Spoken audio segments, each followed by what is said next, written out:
Hello and welcome. What you're about to hear is a speech I recently gave at my Toastmasters Club on the subject of Ireland's direct provision system. Over the course of doing research for this topic, I came to realise that this was really an issue that needed as much publicity as possible. And so I realised that it couldn't hurt to make my speech available on YouTube. So I hope you enjoy the following. I hope you find it instructive. I'm not really a YouTuber, so I don't much care if you like or subscribe. However, comments are welcome. And if you have any questions, I will try to respond. And so, for tonight's topic, I would like to discuss something that's been on my periphery for some time. Like perhaps many of you, I have heard the stories of the cramped rooms, the wait times, and the constant uncertainty. Given that this, my fourth speech, is meant to be based on research and presentation, it seemed as good a time as any to take a closer look at Ireland's direct provision system. Tonight, I ask you to join me as I examine briefly one of the most often criticised aspects of how our state operates. The direct provision system was set up in 1999 to house people seeking asylum here while their applications were processed by the state. Most of the centres are now former B&Bs or hotels, but others are caravan parks or former holiday camps. The latest figures show that 6,355 people are living in the 40 or so centres across the country. People living in direct provision receive a small weekly welfare payment, initially about €20 per adult, €10 per child.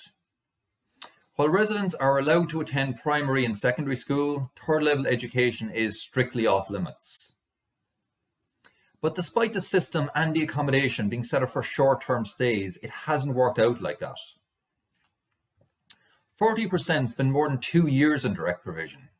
Reportedly, some have spent up to 10 years. And about 1/3 of all those in the system are children. While some have expressed support for the system, the criticism has been quite fierce. Life in direct provision has been described as demoralising and overcrowded. Restrictions are placed on when and where residents can go. Having visitors is often made difficult, and quite often people are not at liberty to prepare food for themselves.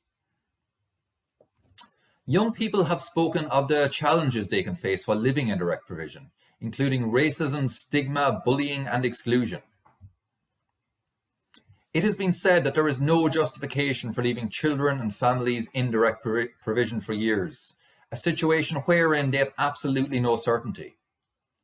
The system has also been described as a modern-day extension of our Magdalen laundries and borstals, where people like unmarried mothers and working-class kids were kept safely out of the public eye. Despite sustained criticism, many vocal demonstrations, and even hunger strikes, our government has shown very little interest in reforming this system.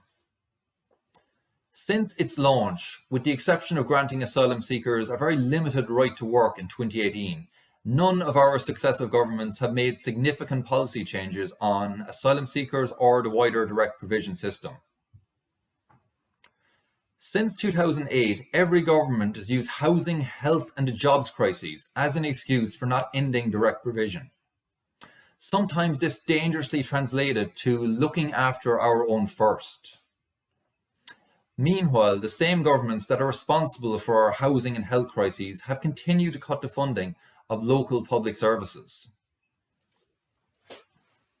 When quizzed on the matter, our former Taoiseach and current Taoiseach Leo Varadkar stated, "Direct provision is imperfect, but the alternative is camps and containers." The reality, however, is that a number of credible alternatives have been put forward by civil society groups, trade unions and activists. Alternatives that would allow asylum seekers to contribute to our economy and better integrate into our society. Sadly, the political will to enact these alternatives has yet to present itself.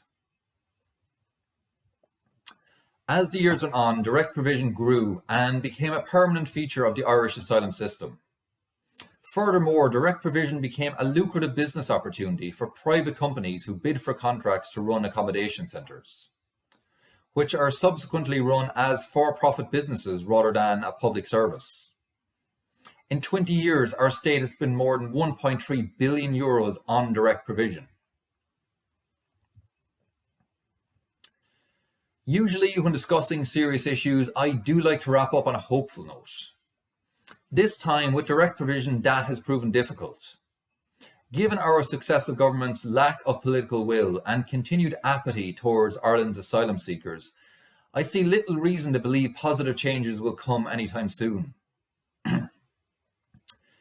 This leads me to believe that if this shameful system is ever to be abolished, we, the people of Ireland, cannot simply wait for our government to eventually get around to it. We ourselves need to take action and make our voices heard.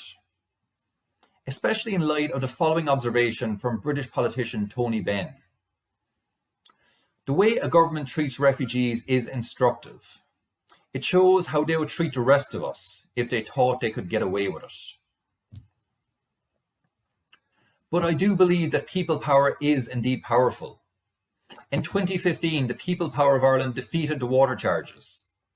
People power brought us gay marriage equality and repealed the 8th Amendment. And I do believe there is potential for that power to be channeled against direct provision. Just recently, thousands of Irish took to the streets again in solidarity with Black Lives Matter. And I want to believe that Ireland is a welcoming country. That after decades and centuries of immigrating and seeking refuge ourselves, we won't refuse when it's our time to return the favour. And that the single most significant aspect of our culture is our willingness to extend a hand of friendship to those in need.